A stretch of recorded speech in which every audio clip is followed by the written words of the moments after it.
I am your Astronomy teacher. Good conduct and characters. Topic number 1 is clean lines and purity, taharat. Second is truthfulness.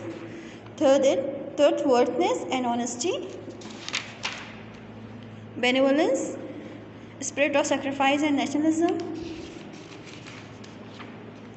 And right one is right of pupils, हुकूकुल इबाद. हुकूकुल इबाद अल्लाह ताला ने हुकूकुल इबाद के बारे में ये कहा है कि अगर मेरे जो हुकूक हैं वो उसका सवाल जवाब मैं करूँगा, लेकिन अगर तुम किसी बंदे के साथ, किसी जानवर के साथ, इवन पौधों के साथ भी तुम हक तलफी करते हो या उनको नुकसान पहुँचाते हो तो ये तुम्हारा और उस चीज़ का मामला हो जाएगा. फिर अगर वो आपको माफ़ करता है या आप उसको माफ़ करते हो तो मेरी तरफ से माफ़ी है, वरना तुम दोनों आपस में एक दूसरे के गुनाहगार हो.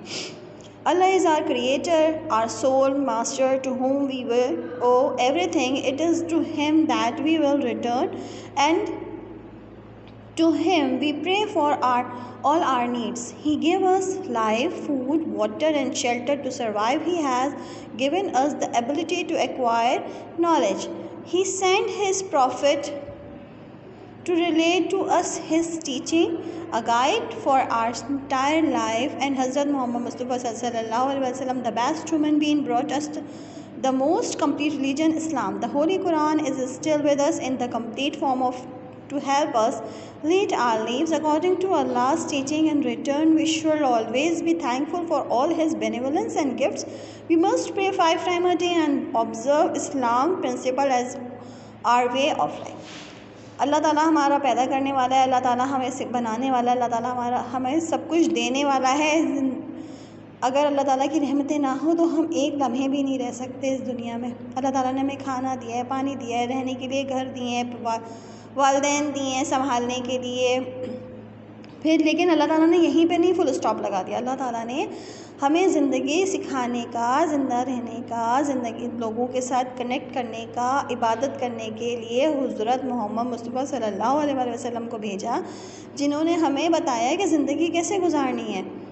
और वो सारी बातें हमारे मज़हब इस्लाम में उनको में थी, जो उन्होंने हमें एक्सप्लेन करके बताया, अमल करके बताया कि ज़िंदगी गुजारनी कैसी है. जब किसी से लड़ाई हो जाए तो उसको किस तरह से लड़ना है, जब किसी के खाना खाना है तो किस तरह से खाना है, पढ़ना है तो किस तरह से पढ़ना है, इबादत करनी है तो किस तरह से करनी है. आप जब अपने काम को तरीके से करते हो तो उसका मतलब है कि आपने अपने काम के साथ हक़ से अदा किया. कुरान शरीफ भेजा जिसमें ज़िंदगी गुजारने की सारी चीज़ें थी जो हुज़ूर पाक ने हमें अमल करके दिखाई. वो सारी बातें अल्लाह ताला ने हमें सिर्फ दुनिया में बना के भेज नहीं दिया, हमें ज़िंदगी गुजारने का, हर मामले से निमटने का तरीक़ेकार भी समझा है. हुकूक़ुल इबाद, अपने बंदे के हकूक़. अल्लाह ताला ने की सबसे जो अहम मखलूक है उसका नाम है अशरफुल मखलूक़ात. अल्लाह ताला ने सिर्फ दुनिया में ऐसी बना के नहीं छोड़ा, इसमें जानवर भी हैं, इसमें पौधे भी हैं, दूसरे लोग भी हैं. लेकिन हुकूकुल इबाद अल्लाह ताला ने अपनी जो बेस्ट क्रिएचर है अशरफुल मखलूक़ात, उनके साथ बनाए गए ताल्लुक़ को, उनके साथ बनाए हुए रिलेशनशिप को अल्लाह ताला ने हुकूकुल इबाद का नाम दिया है. कि आप में से कोई भी ऐसा नहीं है कि जो एक दूसरे से दूर है. आप में से हर कोई एक दूसरे से अटैच है. आप में से हर बंदा दूसरे बंदे पे हक़ रखता है और उस हक़ को कहते हैं हुकूकुल इबाद. सबसे पहला हक़, right of parents. The closest to us are parents. They bring up us with love and affection and take care of all needs. They sacrifice their own comforts and needs for our happiness. Try to give us a good education and guide as at every step. Above all, they always wish the best for us and pray for our well-being. हमारे वालिदैन जो सबसे ज़्यादा हमसे close होते हैं, सबसे ज़्यादा हमसे मोहब्बत करते हैं, सबसे ज़्यादा हमारी टेक केयर करते हैं. अगर हमारे वालिदैन हमारी टेक करने करें तो हमारा इस दुनिया में सर्वाइव करना मुश्किल होता. बच्चे छोटे होते हैं, गर्मी में उनको गर्मियों के कपड़े पहनाते हैं, सर्दियों में उन्हें ठंड से बचाते हैं, गर्मी में उन्हें गर्मी से बचाते हैं. जो गर्मियों में खाने की चीज़ें हैं जिससे आपकी बॉडी में डिहाइड्रेशन ना हो वो खिलाते हैं, सर्दियों में वो चीज़ें खिलाते हैं जिससे आपके जिस्म को ताकत मिले. तो अल्लाह ताला ने वालिदैन एक बहुत बड़ी नेमत दी है.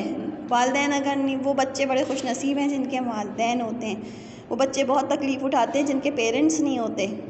पालने वाली ज़ात अल्लाह ताला की होती है, लेकिन कुछ काम आसानी से होते हैं और कुछ काम बहुत मुश्किल से होते हैं। We must obey our parents, do everything we can to comfort them and make them happy.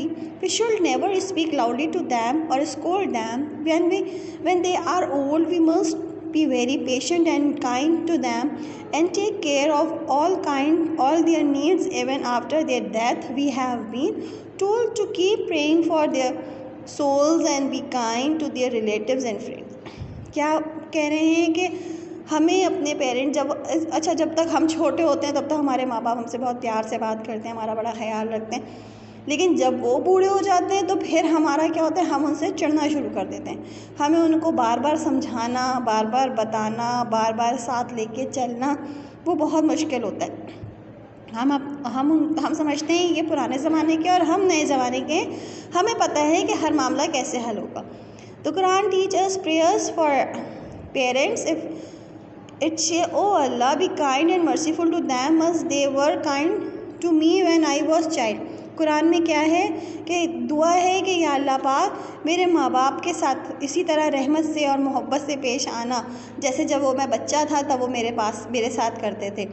When a person asks to dear Muhammad sallallahu alaihi wasallam who deserve my special kindness, जब एक आदमी हुज़ूर पाक सल्लल्लाहु अलैहि वसल्लम के पास गया और उसने पूछा कि मेरी जो रहम दिली है, मेरी जो काइंडनेस है, उसके ऊपर सबसे ज़्यादा किसका हक़ है, तो हुज़ूर पाक ने क्या कहा, तुम्हारी माँ का। उस आदमी ने दोबारा पूछा, उसने हुज़ूर पाक सल्लल्लाहु अलैहि वसल्लम ने फिर जवाब दिया तुम्हारी माँ का। तीसरी दफ़ा फिर हुज़ूर पाक सल्लल्लाहु अलैहि वसल्लम ने जवाब दिया तुम्हारी माँ का, और चौथी दफ़ा में कहा कि तुम्हारी स्पेशल काइंडनेस का हक़ तुम्हारे फादर का है। Another topic is right of children. Just as parents have right to their children, so too the children have right on their parents.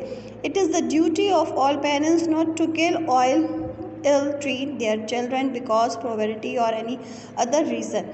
हमारे यहाँ क्या है, जैसे माँ बाप बच्चों पे हक़ रखते हैं, बच्चे भी माँ बाप पे हक़ रखते हैं। और वो हक़ किस तरह से अल्लाह ताला ने उनके बीच में जो लाइन रखी है वो मोहब्बत की लाइन रखी है कि माँ बाप अपने बच्चों से मोहब्बत करते हैं तो फिर उनके दिल में, बच्चों के दिलों में भी मोहब्बत आती है और वो अपने माँ बाप से मोहब्बत करते हैं। अल्लाह पाक ने कितना अच्छा कर दिया, हालांकि वो मोहब्बत में अपने बच्चों की सारी ज़रूरतें पूरी कर रहे होते हैं, सारे फ़राइज़ पूरे करते हैं। अल्लाह ताला ने ये फ़र्ज़ किया वालिदैन के ऊपर कि वो अपने बच्चों की कफ़ालत करें, अपने बच्चों को अच्छी तरबियत करें, अच्छे बच्चों की अच्छी तालीम दें, उनको अच्छे स्कूलों में पढ़ाएँ, अच्छे मदरसों में पढ़ाएँ, उनको दीनी तालीम भी दें, दुनियावी तालीम दें। अल्लाह ताला ने किसी चीज़ से नहीं रोका है, अच्छी बातें सिखाएं और उन्हें अच्छी खुराक दें ताकि उनकी सेहत अच्छी हो। कोई भी वालिदैन का हक़ नहीं बनता कि वो अपने बच्चों को मारे या उनको कत्ल करे, चाहे उसके पीछे कोई भी रीज़न हो। Parents should set a good moral example of their children. बच्चे अपने माँ बाप बच्चों के लिए एक मॉरल रोल होते हैं। All of the children should be treated with any bias and no one favored over the other. Boys and girls should be treated with equal love and care. और माँ बाप के लिए हुक्म है कि बच्चों के साथ, चाहे वो आपका बेटा हो चाहे वो आपकी बेटी हो, अपनी गुंजाइश के मुताबिक उन्हें अच्छी से अच्छी तालीम दो। ये नहीं कि ये बेटा है तो उसको ज़्यादा करना हो, ये बेटी है तो उससे कम मोहब्बत करना, या बेटी है तो उससे ज़्यादा मोहब्बत करना और बेटा जो है उससे कम मोहब्बत करना। नहीं, अल्लाह पाक ने कहा है दोनों को एक ही तरीके से लेके चलो, कपड़ों में, खाने पीने में, स्कूल में, पढ़ने में, ट्यूशन्स में, हर चीज़ में एक जैसा उनको लेके चलो। Right from wrong should be thought to the children with affection but never thought harsh measure. और बच्चों से प्यार से बात करो, उनसे तहम्मुल से बात करो, उनकी बात तहम्मुल से सुनो। Right of neighbours are live to us, we meet them often and can reach them easily. हमारे जो सबसे करीब होते हैं वो कौन होते हैं, हमारे पड़ोसी। वो हमारे पास आराम से आ सकते हैं, हम उनके पास आराम से जा सकते हैं। पड़ोसी जो होते हैं वो आपकी फैमिली की तरह होते हैं और सबसे ज़्यादा आपसे क्लोज़ होते हैं।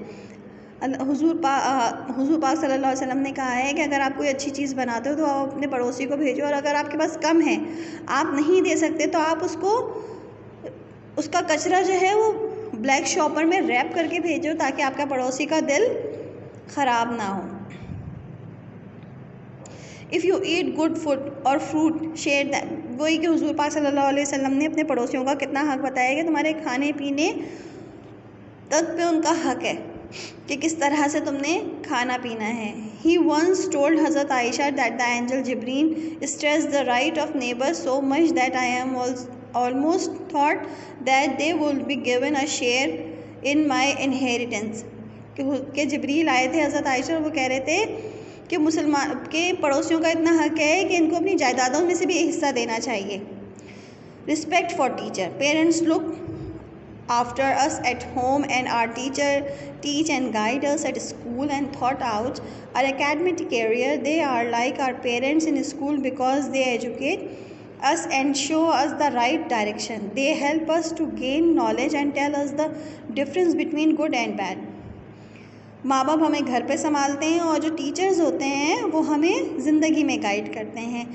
वो हमें स्कूल में सिखाते हैं, हमारी एकेडमी में सिखाते हैं, हमें काम सिखाते हैं, हमें बात करना सिखाते हैं। अगर अच्छे उस्ताद ना हो तो अच्छे शागिर्द ना हो, अच्छे शागिर्द से अच्छे उस्ताद नहीं होते, लेकिन अगर अच्छे उस्ताद नहीं होंगे बेटा तो अच्छे शागिर्द भी नहीं होंगे। हमारे इस्लाम में टीचर्स को वालिदैन का रुतबा दिया गया है। जैसे आपके माँ बाप होते हैं इसी तरह से वो आपके माँ बाप घर पर हैं और जो वालिदैन जो टीचर्स हैं वो आपके रूहानी वालिदैन हैं। अगर आप एक अच्छे उस्ताद की कदर वही जान सकता है जो एक अच्छा स्टूडेंट होता है। वालिदैन टीचर्स को डिसऑनेस्ट करना, टीचर की बात नहीं सुनना। जब टीचर आपको कुछ समझा रहे हैं तो आपने उसकी बात खामोशी से सुननी है। अगर आप बीच बीच में इंटरप्ट करोगे तो उसमें आपका नुकसान होगा, टीचर का नुकसान नहीं होगा। आपका नुकसान होगा कि टीचर जब आपको समझा रहा है, आपको बता रहा है, जब आप बीच बीच में इंटरप्ट करोगे तो टीचर का भी माइंड चेंज होगा और वो आपको सही बात नहीं समझा सकेगा। अपने जब टीचर्स या वालिदैन कभी किसी काम से मना करें तो आप सबको चाहिए कि आप उस चीज़ से दूर रहें और उनकी ऑर्डर्स को ओबे करें। Thank you very much.